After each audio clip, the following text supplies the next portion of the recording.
At DePaco Credit Union, we value your health and happiness as much as your financial well-being. What's your dream? A trip? A new home? Or maybe it's a green electric bass guitar.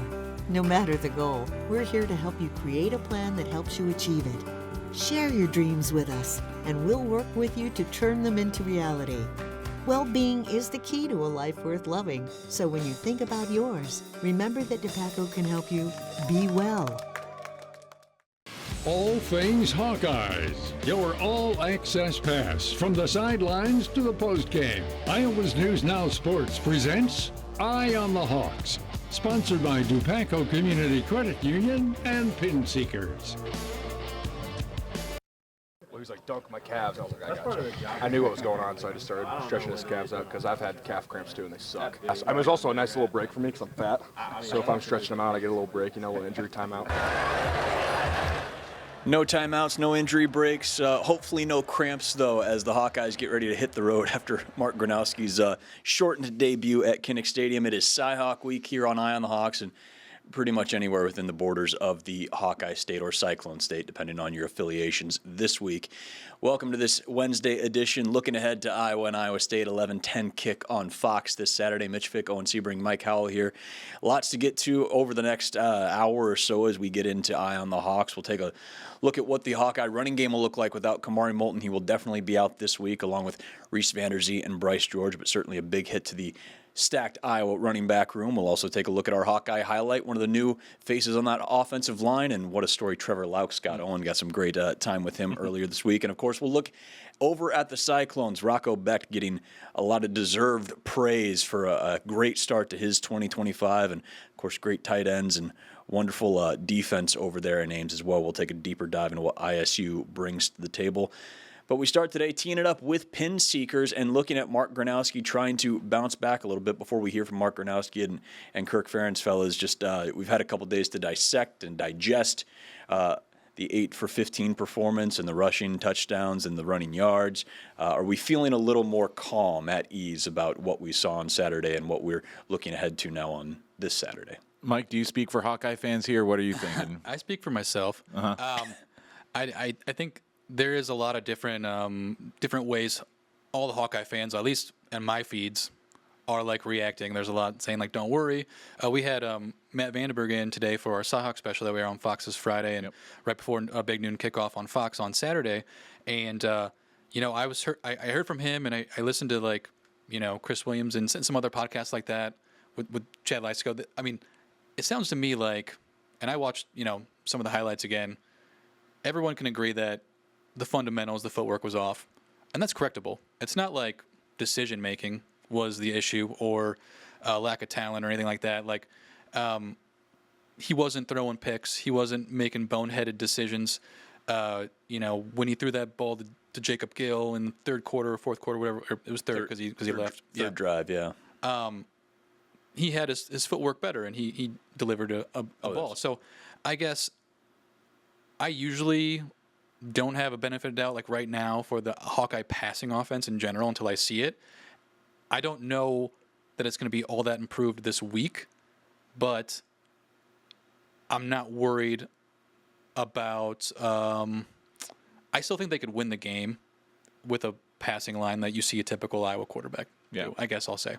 Yeah, and I think it is fair when both Vandenberg and Jeff Woody talked about the same thing with Gronowski, where it's like, yes, he made some kind of boneheaded, I don't know, decisions is even the right thing, but just like, again, the pass to a wide open Sam Phillips that landed 10 feet in front of him, it's like that you would think is probably not going to happen again. Like, yes, he certainly made some mistakes on Saturday, but it's still a long way from thinking that this is going to be a common trend with Mark Gronowski. The mistakes were there, but that doesn't have to be a harbinger of what's going to happen for the rest of the season.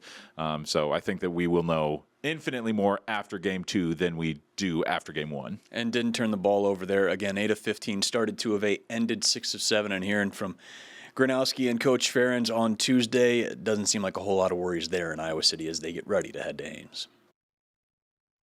I think it just starts with getting back into the film room and kind of understanding where those things were lacking throughout the week or throughout the game, the last game.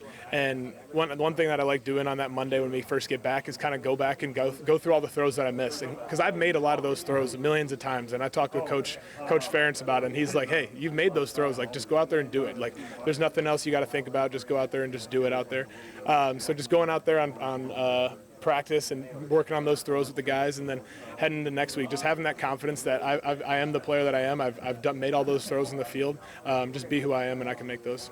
They kind of just keep telling me, like, be the player that you are. You've made the throws a million times. You've played in a lot of big games. You've won the Walter Payton Award. You've been the best player in the country. Just go out there and do it, and just go dominate where you're at, and don't worry about anything else. Just be confident with who you are, and just go out there and dominate.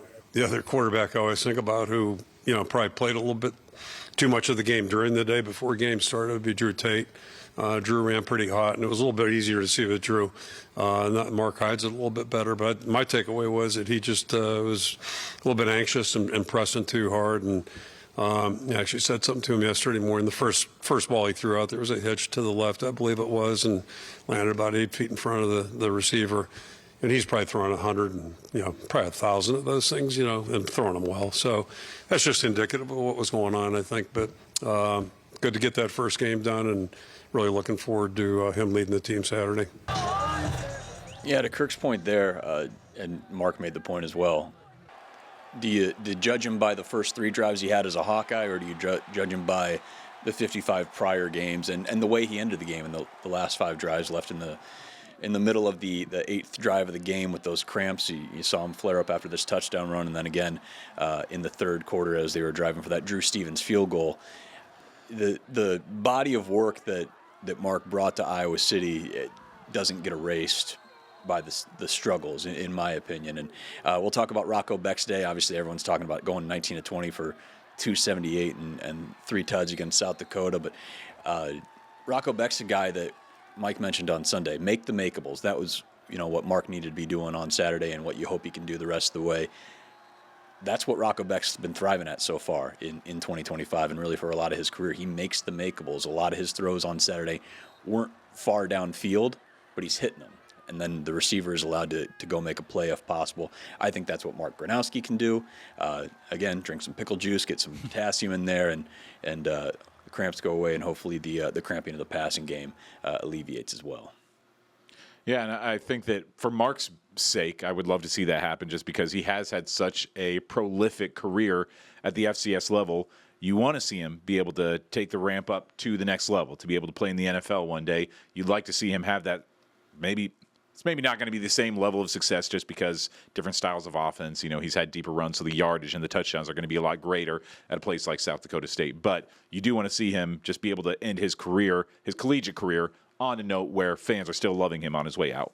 Yeah, and Rocco, he did throw that 66-yarder to start the game, though. I mean, he can make the deep ball. I know you weren't saying he can't, but he does make. No, that free safety did exactly what Taylor Mauser wanted to. There was an under route. I believe number 11 was running it, and he comes down, and that is nobody on going for that first 66-yarder. Biggest play, biggest pass play of the game or the season so far for Iowa State. He's definitely the one player on Iowa State's team that makes me nervous for this game. And, do I expect the passing game to explode this game for Iowa? I do not. No. I just, like you said, and like we've been saying, make the makeables. I really think Iowa's going to come out and be run game oriented, because what did Mark show you that he could do well, and that's run the ball. And that's something at least an Iowa quarterback really hadn't been able to do outside of Brendan Sullivan last year for a couple games, since like C.J. Beathard. And that makes this offense not one-dimensional, even though it's running the ball. You can run it with the running back and the quarterback, and that really helps on 3rd and 4th downs when you're going for it on 3rd and short. It makes the defense think twice, and that's why I think, that's going to be the bread and butter, like it has been for Iowa offense this Saturday. I asked this question of Matt Vandenberg, for a guy like him who's followed this rivalry for the last 15 years or so. You guys have been following it longer. I've been aware of it longer, but not really any skin in the game. Is Rocco Beck the scariest Iowa State quarterback that you can remember in this series? Does he frighten you more than Seneca Wallace was? I should say since Seneca at least. Yeah. Wrapped in horrors. I mean, that what he did in 2002 devastated Hawkeye fans, especially the way the rest of the season went. That's a loss that cost Iowa a shot at a national title. So I think, and it's a good question though. Since him, they're massively different players too. I mean, Seneca was scrambling all around that Texas Tech game on TBS back when TBS had college football. Still, we were talking about Brennan Sullivan in the bowl game making that crazy scramble. That was very Seneca-esque. You heard a lot of those references, but Rocco doesn't blink. He makes the makeables. His 4 of his 5 touchdown passes this year have just been right in the bucket, where his guy has a step and he doesn't overshoot, he doesn't underthrow, it is put exactly where it is. And even on the times that he does run, he's mobile, but he's not a runner by design a whole lot. But he always finds a way to get those yards. He just doesn't. He's unflappable, and that's beyond the skill set that he does have, and he has quite the skill set. It's the fact that no moment seems to be too big for him. If he does make a mistake, he's thrown 2 picks in 2 Cyhawk games. One, Sebastian Castro had the pick 6 in 23, and then last year that early one right to Jay Higgins. He wipes it and he moves on. Even the near pick that he threw against Kansas State over in Dublin, where it was right to the DB guy, made a heck of a read. He wiped it off and was as good as usual the rest of the way. So he's a different kind of scary, not because he's crazy dynamic like Seneca was, or makes great plays like Brock did, or just any of the other qualifying names over the years. He just doesn't blink, and that to me that's the scariest trait an opposing quarterback can have, is that everything you do doesn't faze them, or even if they make a mistake, they wipe it out and it doesn't rattle them and take them down a slippery slope. He just keeps going. That's what Rocco Beck does so well. I totally agree, and he's just a gamer. One thing that, the other obvious answer since Seneca Wallace would be Brock Purdy, since he's playing for the Niners now. But if you remember, like during college, I feel like he was a little more gunslingery. Like he would just throw the ball up for grabs. Had probably a little more turnovers, and against Iowa that Brock, one year, he had definitely had a couple he turnovers. Basically got benched for Hunter Deckers in 21. Yeah, that was late in the game. But back to Mark real quick. The one small thing out of the passing game that makes me kind of hopeful. What's the thing we've been lacking in the past few years in the Iowa passing game? To me, it's throwing the ball to wide receivers. Wide receivers led targets on Saturday. They had 9 compared to tight ends and running backs. They each had 3, those groupings. So it looks like, and the people we talked to for our special even said, the scheme wasn't bad. The receivers were open. Mark just, for whatever reason, had those first game yips. And, I think moving forward, maybe not this week, moving forward, we should start to see that passing offense improve. And at least I think 2 of those targets or catches by the tight ends were on that very first opening drive. I think Ostrenga and Large had a catch on that opening drive for Iowa. So, you got those out of the way, and, it was a lot of receivers after that. The one thing I really wish I kind of got, again, bummed at on Saturday is once they took that lead, I can't remember the score exactly, before Mark started cramping up, and they just started going run heavy. I really wanted them let's work out this passing game, right? If you throw a pick, it's Albany. You can still run it all over them if you want in the third and fourth quarter. I understand why they didn't, but as just like a Xbox playing sports fan, I'm let's just work it out. Let's see if you can get through it, And something I did ask Matt Vandenberg this again when he was in the studio, because I think we obviously all know that against an FCS team, a guy like Kirk Ferentz is not going to open up his playbook very much. And so I asked, how much are we seeing? Are we seeing 10%, 40%, 60%? What percentage are we seeing? And he's like, it's probably in the 20% range of the playbook that you're probably seeing against a team like Albany when you're wanting to save your best for Iowa State. Yeah, Pat Anger was on Matt Randezzo's show, I think yesterday, and talked about, and we're all guilty of this in some way, shape, or form, particularly I think going into the first game of the year, you romanticize what you want out of whatever position you're yearning to see more from. So everyone's, oh boy, Mark Gronowski's coming in with all these accolades and well-deserved praise, and he's going to throw for 300 yards, and there's going to be, we were talking about how many times they're going to take deep shots and how many they'll hit, and the fact of the matter is Albany's playing soft coverage. They're not allowing that kind of stuff. Iowa State might start doing the same unless there's a lot of run success, and then they're going to drop down, and that's when you try and find the opportunity. But again, with 20% of the playbook, are they really going to do a whole heck of a lot? It's a big advantage that actually Iowa has over Iowa State when it comes to film study. I was asking a lot of players about this, including Mark, and, he made the good point of, Iowa has 8 quarters worth of film that Warren Ruggiero now gets to do his advanced scout on and has been cutting up certain edits for Mark. But Mark pointed out, in a rivalry game against a Kansas State team that, hey, we're still trying to figure out what Kansas State is, Iowa State probably had to show some things against Kansas State that they wouldn't have had to show had they just opened the season against South Dakota. Yeah. So there's a little more that's already out there that they can study. They can figure out that maybe they've found some opportunities in the passing attack as well. Just having double the film on September 3rd right now as they're in the middle of film study, that feels like just a massive advantage, especially when the guy who's doing your advanced scouting is a well-respected offensive coordinator in his own right. I'm very interested to see what Warren Ruggiero's impact on this game will be when it comes to just the film study, the advanced scouting, and what he can do to help not just Mark Gronowski, but the entire offense and defense in his scouting. Yeah. And I do have to wonder if that's part of the reason why we saw Iowa State blow the doors off of South Dakota the way they did, because they're like, we've already opened our playbook. We may as well just let it be open and light it up, just because we don't often see that out of Iowa State against their FCS opponent at the beginning of the season, be it Drake or UNI or North Dakota or whoever.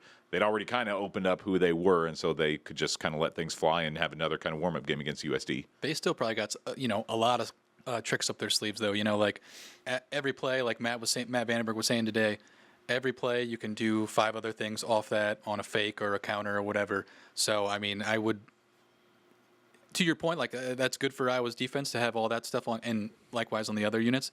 But I'm sure the Iowa State offense is still going to be dangerous and have some stuff they haven't shown yet. Yeah, and it's like Tim Lesher's offense. One word can change the entire aspect of what a play looks like. Thanks for Pin Seekers for sponsoring our Teeing It Up segment as we turn from the pass game to the run game. Looked great, even without Kamari Moulton, who, again, will be out for, sounds like, probably a couple weeks. Kirk Ferentz didn't want to put a full timeline on it, though, but Iowa still with success on the ground, and it sounds like Xavier Williams and company ready to perform next man in duties as they head to Ames. That's a huge loss. Kamari's a great back, but I think we're pretty deep room, so obviously when he comes back, we'll have to have him back, but until then, I think we'll be okay. We have a lot of talent. We'll see how it all goes, and I thought all 3 guys did a nice job Saturday. And we went into the game unsure because we had 4 guys at that point we felt pretty good about. And the one common denominator, and I think Jazz is Jazz. Like, I think we got a good grip on who he is, what he is, and he played really well Saturday. So, he's a little bit more veteran of the most veteran of the guys. TJ's not as veteran at running back, but I think very capable. And it was good for Xavier to get out there and, get hit, get tackled, that type of thing. So those are all positives. And McNeil snuck in there for a little bit, and that was positive as well. So my guess is we're going to need all 4 of them moving forward. We'll see how the games play out. And, yeah, listen, tough losing Kamari. He's been the last 2 years your number 1 running back going into the opener, but it feels like even with him gone, and it's been the case the last couple of years for Iowa, A, it's never the same back twice. It seems week to week that it's leading the carries. And B, you've got 3, you can maybe even argue 4 guys if the Nathan McNeil hike continues to translate. You've got dudes that you trust to go out there, because even without Kamari Moulton out there, the rest of the running back room, you see there if you just popped up on the screen and saw it and are watching on YouTube, 36 carries for 252 yards. That's still 7 yards a pop. That includes that 43-yarder that X broke off at one point. How are we feeling about the running back room? And, of course, Pro Football Focus's Offensive Line of the Week leading the charge against Albany. Yeah, it's exactly what you want to see, and especially leading into the Iowa State game, you've got it kind of set up exactly the way you want to, where Xavier Williams had the big game, but I think still Iowa State knows and Hawkeye fans know that they don't know who to expect the big game out of on Saturday, like who's going to be the main guy. This is something just thinking about this as we were preparing for the Cyhawk special. And again, I betray my ignorance a little bit, just not having been a long-time Hawkeye fan necessarily, really covering them closely the last few years, but not as long-term as you guys. But Iowa, I don't, maybe historically haven't thought of as like, a running back school. But it's like, when's the last time that the Hawkeyes had a team where we struggled at running back, or where we were like, we really don't know who the running back is going to be? I feel like almost the entire Kirk Ferentz era, you don't maybe have a superstar or a future NFL player, but you've got solid at least one solid guy, if not multiple solid guys in the backfield. You have moments like 2012 and 2013 where all of a sudden a walk-on fullback who started at the Air Force Academy becomes a superstar, and his name just happens to rhyme with Heisman. So you get the Mark Wiseman years, but certainly the last decade or so, talking a lot about this Rose Bowl season, the 10th anniversary of that, and Jordan Canzeri, who got banged up for a little while in 2015. So you had LaShawn Daniels. You also had Akram Wadley, who was the fourth stringer that went in there against Northwestern and runs for 200 yards and 4 scores. So there has always been a pattern of that. It's always been, it feels certainly over the last decade or so, but even going back to the Fred Russell and Jamarl Lewis days, there's always, it felt like there's always two. It's kind of like the Sith. There's always two, a master and apprentice, but there's certainly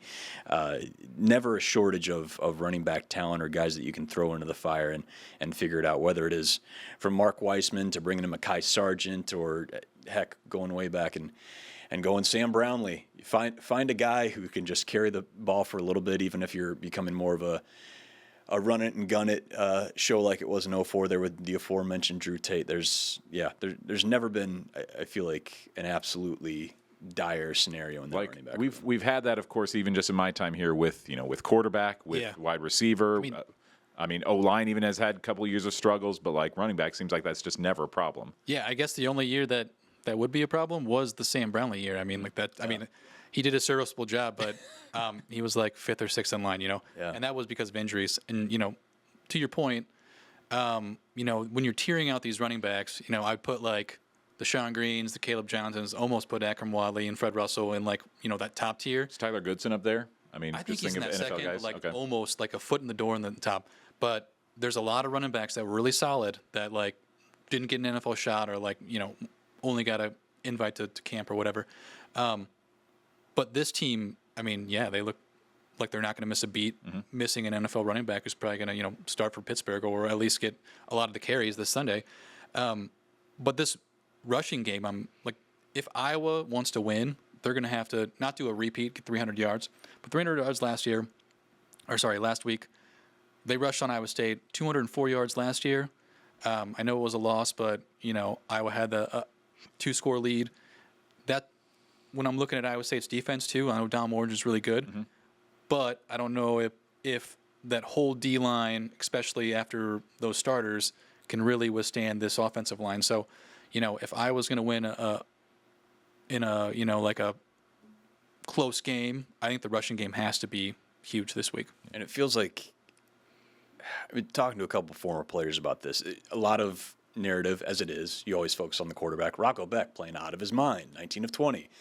Mark Gronowski only threw for 44 yards. It feels like beyond just the local media coverage, like what we're doing here in Eastern Iowa, not a lot of talk outside of these walls, so to speak, of the rushing attack or even Iowa's defense. Iowa's defense, aside from that one drive, did really, really well. So you wonder if all of a sudden around 12:15 on Saturday, people are going to go, whoa, Iowa's run the ball really well. What's going on here? And, the big headline is Kamari Moulton's out. Well, look, who are these guys that are out here? Who's the Xavier Williams kid that came out of nowhere last week? Or TJ Washington? He was a wide receiver last year. And I'm interested to see just how that all unfolds. I've got confidence, as we talked about in the preseason, of what Iowa does on the offensive and defensive lines. And that running game could maybe end up being the big story coming out of Ames. If you're still just taking what the defense gives you and you're completing more passes but still not getting crazy amounts of yards, it'll be interesting to see just what that rushing offense can do if Iowa State says, okay, that's the way you want to beat us, you can go and try to beat us that way.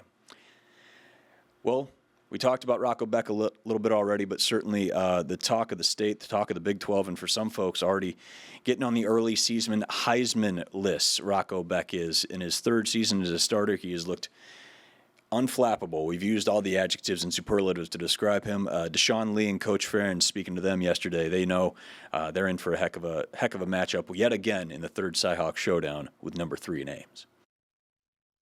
I see a lot of unique. They run a very unique offense.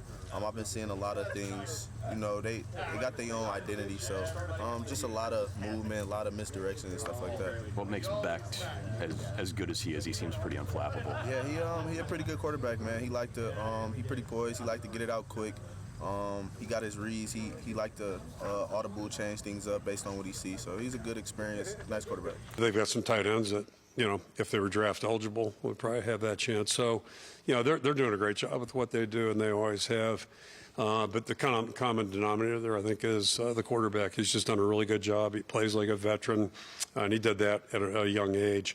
So his poise is impressive. Just the way he runs a team and doesn't make big mistakes is really impressive. So we're going to have to be at our best.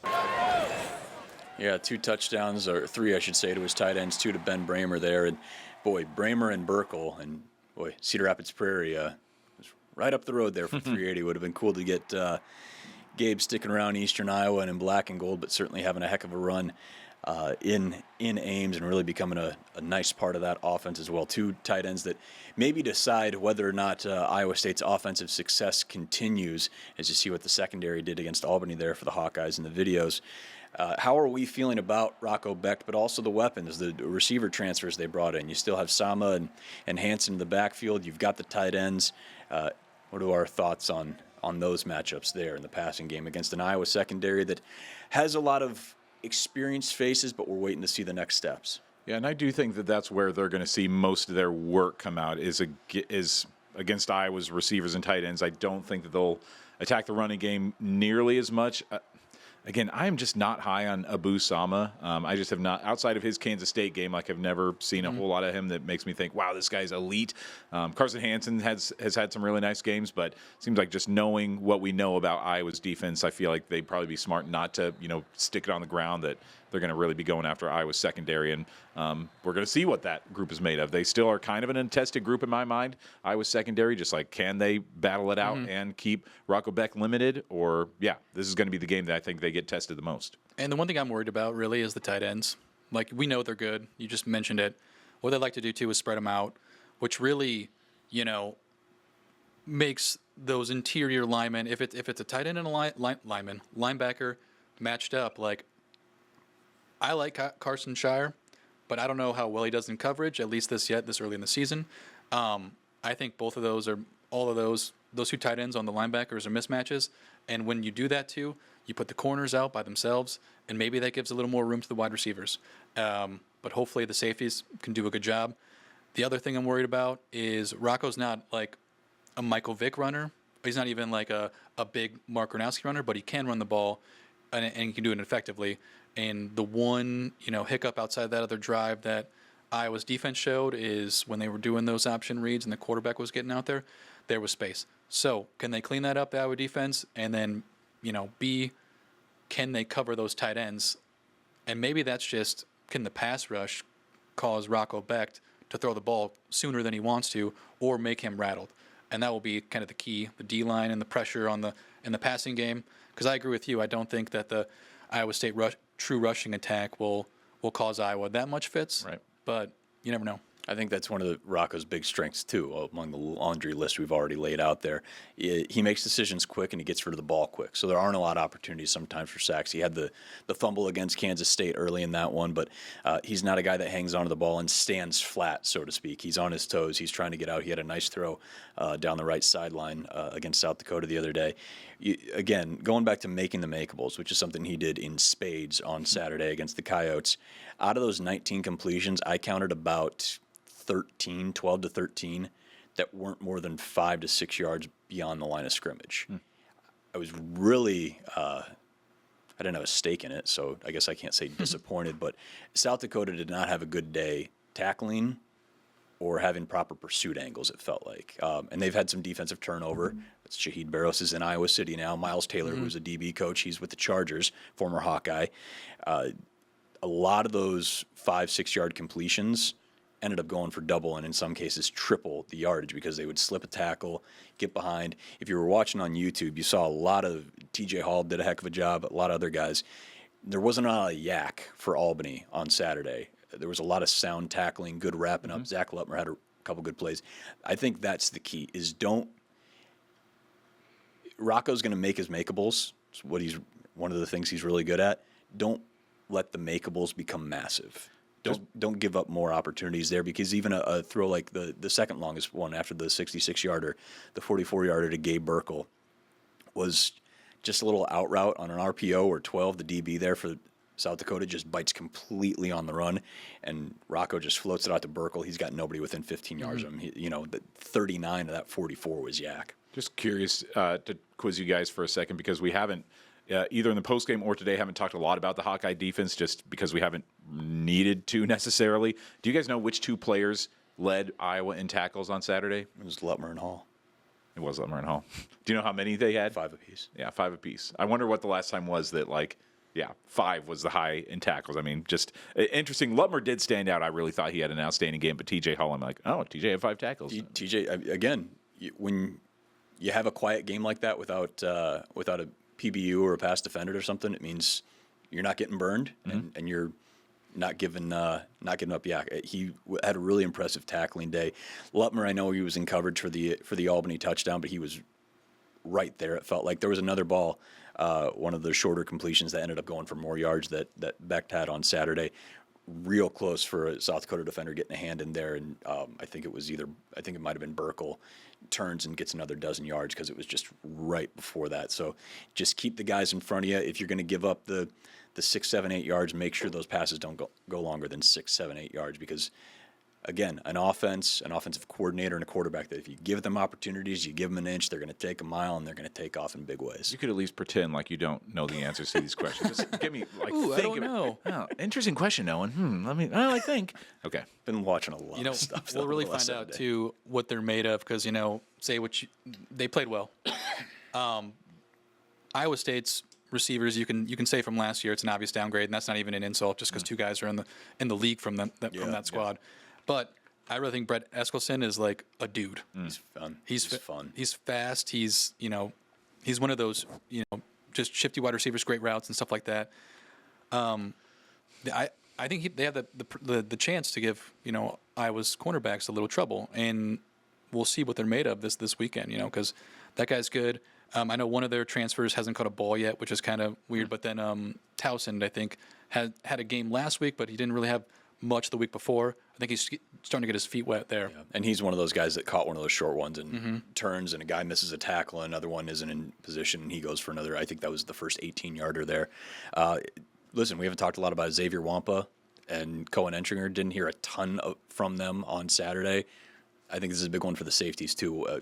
Can they have a breakout and help those corners if they need it? Or also, how many times do you have an opportunity to get a jump ball and make a big play early?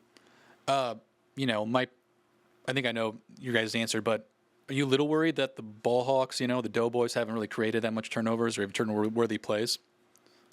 This year? Yeah. No. It's 4 quarters. Yeah, I can't overreact to anything. An Albany team. You think that? I mean, we were talking yesterday. Last week? How many turnovers we thought they were going to have? Right? At least 2 to 3. But I mean, I thought I know it's game specific, but can't pick them if they're not throwing them to you. And I thought TJ had really good coverage on that one where the guy picks it off the turf basically for 19 yards. The one explosive play they gave up was 27. It was just finding a nice hole in the zone. I just didn't feel like there were a lot of opportunities there. I feel like we've had this discussion a couple times the last few years when turnovers aren't happening a lot.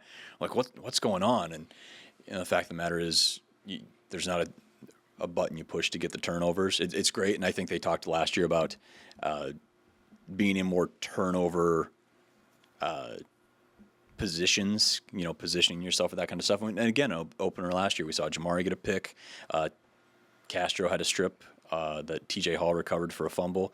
So the opportunities are there. I'm not worried that they didn't get turnovers against Albany. They weren't putting the ball in harm's way, And they weren't. But I guess to me, it's like it separates a good player from a great player from like being in the right position to make the tackle, and then maybe taking a step or two up and being in position to like jump a route or punch a ball out.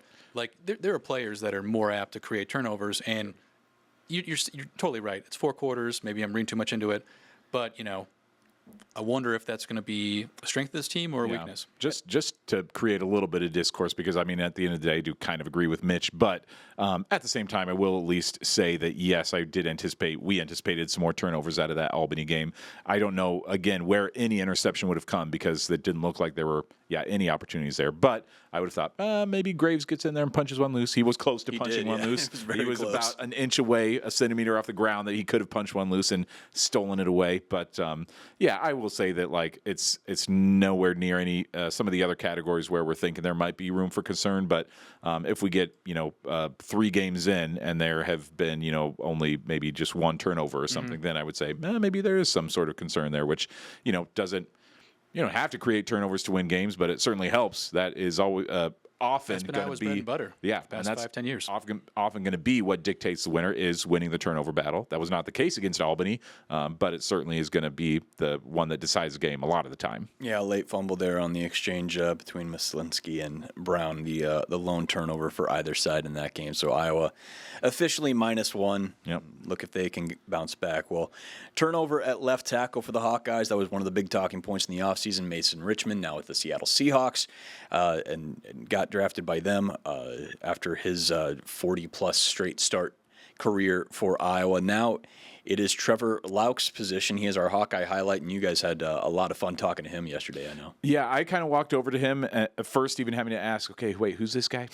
Like, I had not interacted with Trevor Lauck yet, so walked up to him, and most of the credit for this conversation goes to Tyler Tashman from the Des Moines Register, who I think had talked to Trevor's dad ahead of time, so knew a lot of inside information, and Trevor the whole time was kind of telling Tyler, who is this guy? How does he know all this stuff about me? How do you know this background? But, he has an interesting story about do we have the whole conversation? We've got 3 minutes, yeah. Okay, so just to tee it up just a tiny bit, not from Pin Seekers necessarily, but teeing it up nonetheless.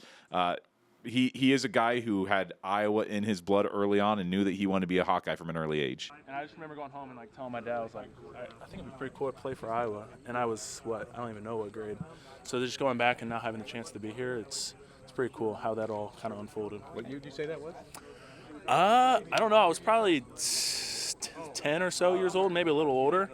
But yeah, it was kind of cool how that story came out and stuff. So it's been interesting. So was there ever any doubt that this was the place? I mean, once our offers actually started coming in? This was always a place I had my eye on since that day, since watching them. I don't even know what year that was. I got to figure that out. But yeah, after that, Iowa was always towards the top of my list for sure of being a school I wanted to play at. You did, and then you did a project on Iowa, right? Yeah, and then my freshman year, this guy knows everything. My freshman year of high school, I was in a college career prep class, and we had to pick a college to do some research in, and I ended up picking Iowa to do my research in. And yeah, we had to make a pennant of Iowa, so I made it and put it on my dad's wall in his work office, and then ended up going here. So it was a lot of coincidences that happened. Yeah, it was pretty interesting. Is it did you make the pennant? Was it out of homemade? Yeah, homemade. Yeah. So it was up in his office all 4 years of high school in his office. So yeah. What once you actually started getting recruited by Iowa, what stood out during that process? The stability was a big deal. College football these days, anything can happen. Coaches leave all the time, and Coach Ferentz being here for so long, and having Coach Barnett be my offensive line coach, it was just an opportunity I really couldn't pass up, and it was something that I'm lucky to be a part of, and yeah, I 100% back my choice. I love it here. What is the last 2 years where you haven't had that big of a role? What is that kind of development and learning and mental process kind of been like? Yeah, the development was huge. Sitting behind Mason was probably one of the best things that could have happened for me. I literally just sat back and watched everything he did from games, practice, and just trying to replicate it now and just be a good player like he was and be a good leader. What did you learn from your grandfather? Because you played at Notre Dame, right? So yeah. What is that like having someone that played that high level football? Yeah, him playing at Notre Dame was also it's been a big part of my life. I've always wanted to play college football and just be like him. He's had some really cool stories. Him being a national champ at Notre Dame is something that's been pretty cool. That ring I've always thought was awesome. So just being able to play football at a high level has always been a goal of mine. So now being able to do it and him being able to watch has been pretty special. What's his name? Chick Lauck, yep. Or Charles, he goes by Chick, yeah. It's a great 1950s name. Chick Lauck. Chick Lauck, yeah. Great. Exactly. What's like? Do you have any favorite memories with him, like football-wise? I would just say his stories, the stories he tells. Like when they played USC, he played O.J. Simpson. That's probably my favorite story. There's a picture of him tackling O.J. Simpson. It's probably the coolest picture I've ever seen. And then he actually has the ball, the game ball from that game. So it's pretty awesome. Yeah, how's that for a souvenir? Who carried this ball, did he say? Yeah. Fun kid to talk to, man. He just has great stories, very relatable and personable. He even had another story about, like, another thing that Tyler knew that kind of took him off guard. He was like, I heard you and basketball refs didn't get along. Yeah, that was a nice. I had to cut that out for time, but how does he know this?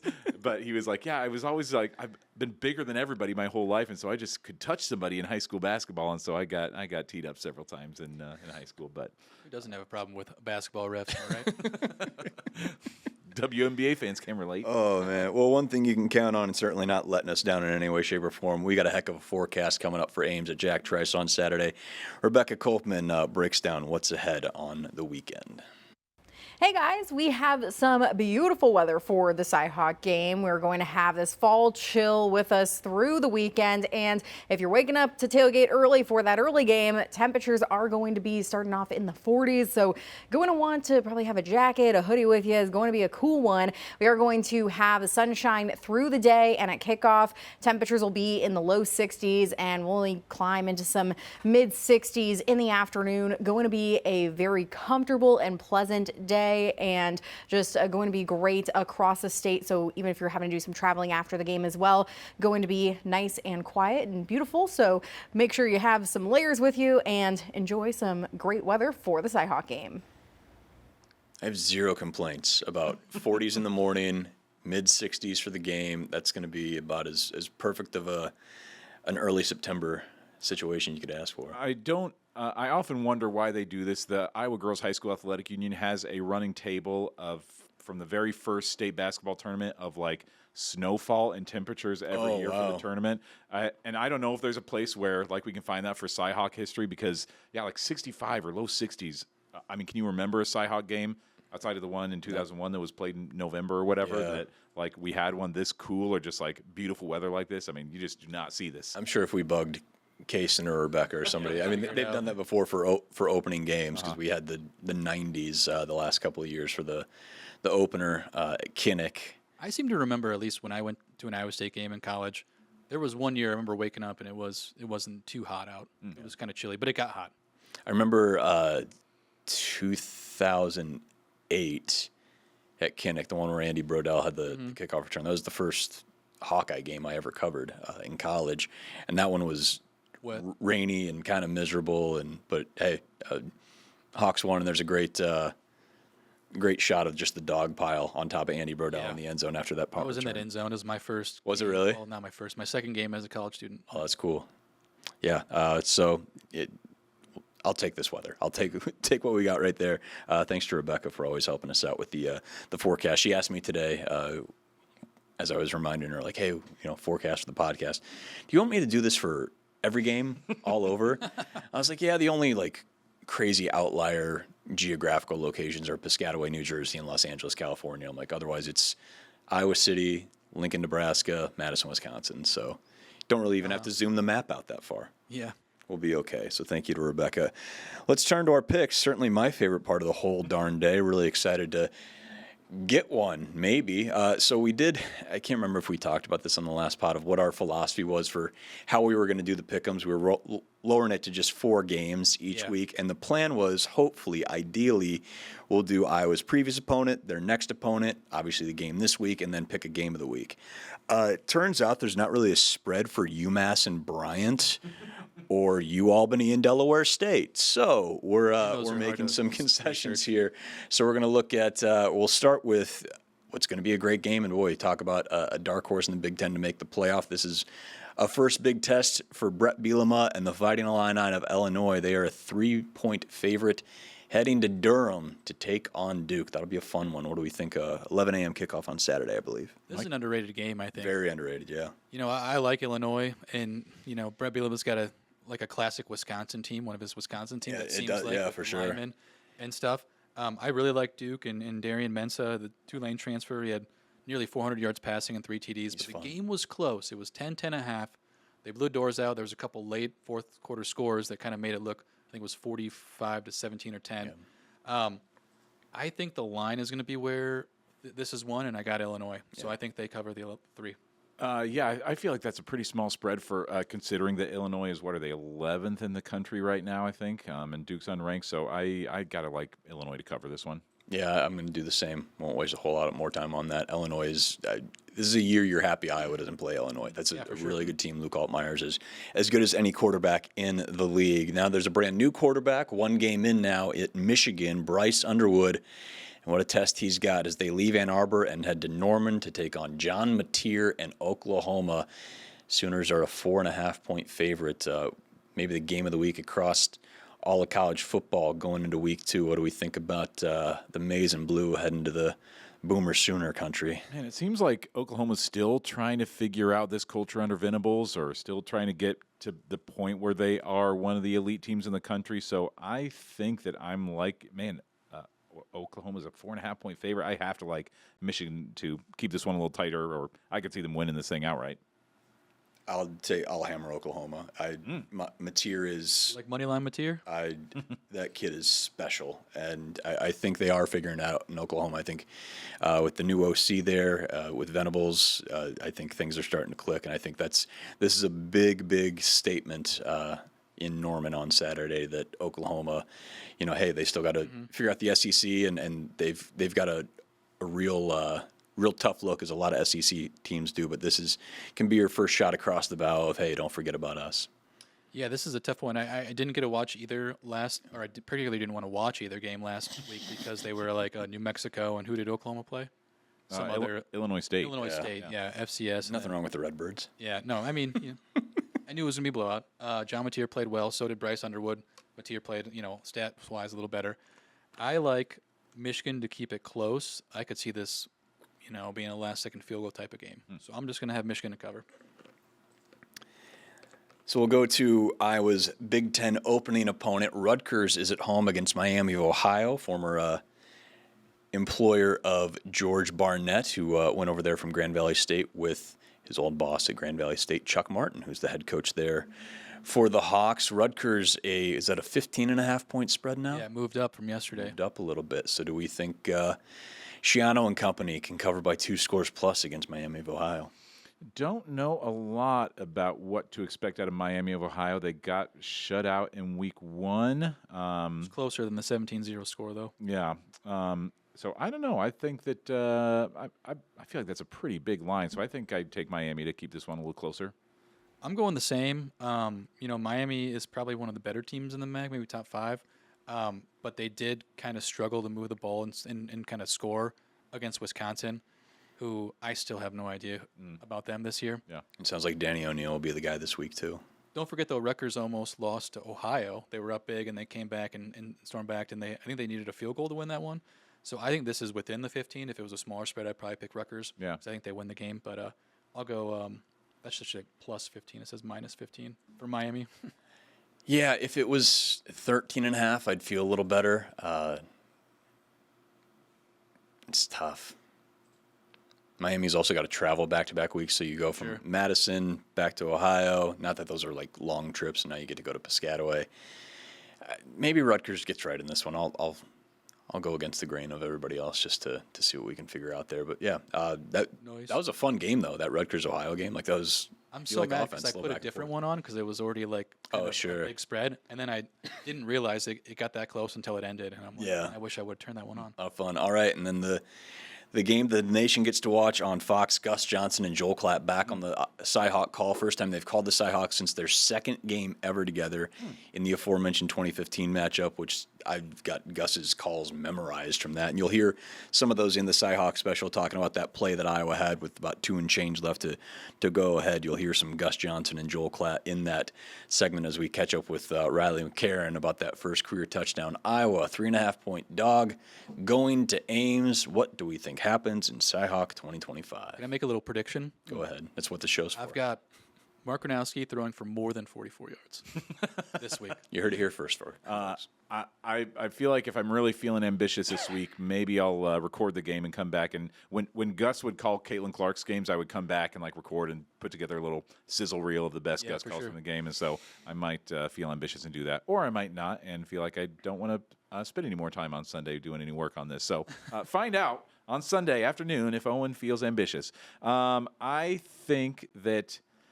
Here's the weird thing about this series. I seem to always just pick wrong or just get the wrong feeling going in. And my feeling going into this game is that Iowa State could win this game by 2 to 3 touchdowns. And so I'm just going to have to pick the anti-pick in this one and say Iowa because my gut has been so wrong in this series for the last 5 or 6 years. Trivia time. Do you know the last time Iowa State won by more than by double digits in this series?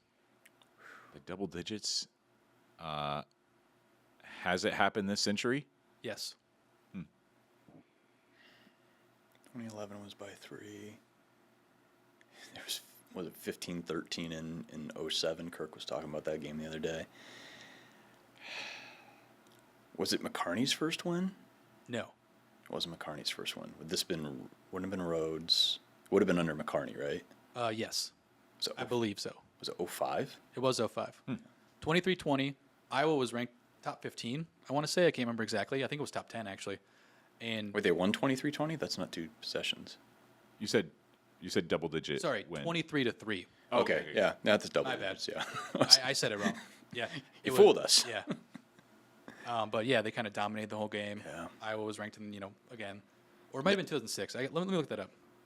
Anyway, while I look that up, while Owen looks that up, I really like this Iowa State team. I hate that I like it. Hey, what's up? We're still recording. Come on. I'm so sorry. Yep. We just had a production meeting. I can't come. Oh, Rebecca, Erica's got a production meeting. Thanks to Kate, one of the PAs, for letting us know. We're going to keep this in. Keep this in. I like that. That's just, hey, folks, this is how it works at Broadcast Park or any TV station. There's a lot of moving and shaking, a lot of meetings, and people want to know where people are.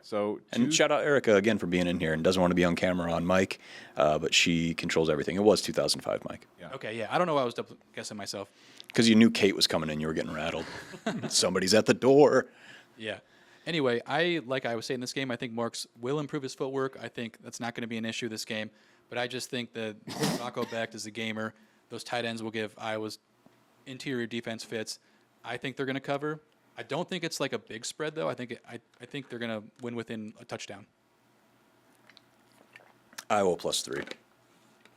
I think it's either becomes a push or Iowa's rushing attack and defense does what we saw it do last week against a higher opponent. Owen's taking pictures just so we remember. Need some evidence when I'm watching on Saturday. I always forget who I pick.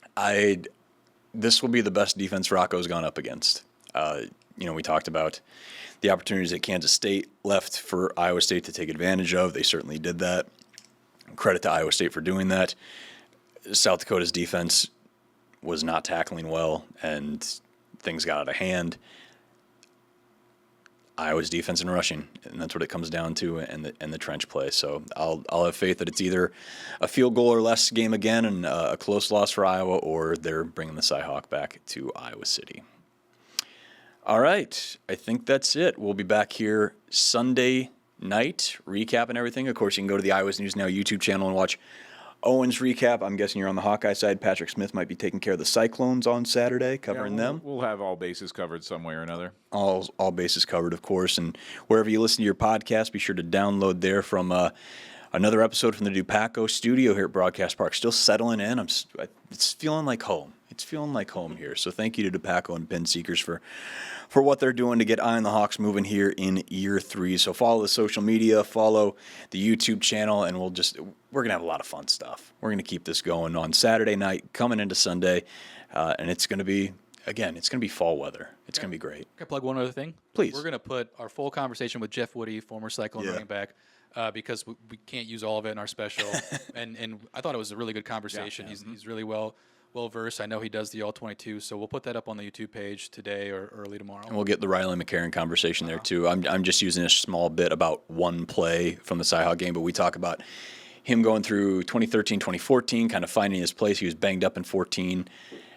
him having a big play, what he saw in C.J. Beathard, when he saw C.J. Beathard really step up and be the guy, and talks about his time with the Patriots, catching balls from Tom Brady. And he's got a Super Bowl ring. And Wes Welker was his position coach down with the Houston Texans when he got a free agent deal coming out of Iowa. So super, super fun conversation with Riley McCarron. Kirk had some nice things to say about him yesterday as well. So that'll all be up there. Plenty of content. We're getting into September. It's feeling like football weather. It should be a great Cy-Hawk day and game. And we'll be back here Sunday to recap all of it for you. For Erica and Mike and Owen, I'm Mitch from the Dupaco studio here at Broadcast Park. Thank you for watching On the Hawks. See you Sunday. At Dupaco Credit Union, we value your health and happiness as much as your financial well-being. What's your dream? A trip? A new home? Or maybe it's a green electric bass guitar. No matter the goal, we're here to help you create a plan that helps you achieve it. Share your dreams with us, and we'll work with you to turn them into reality. Well-being is the key to a life worth loving. So when you think about yours, remember that Dupaco can help you be well.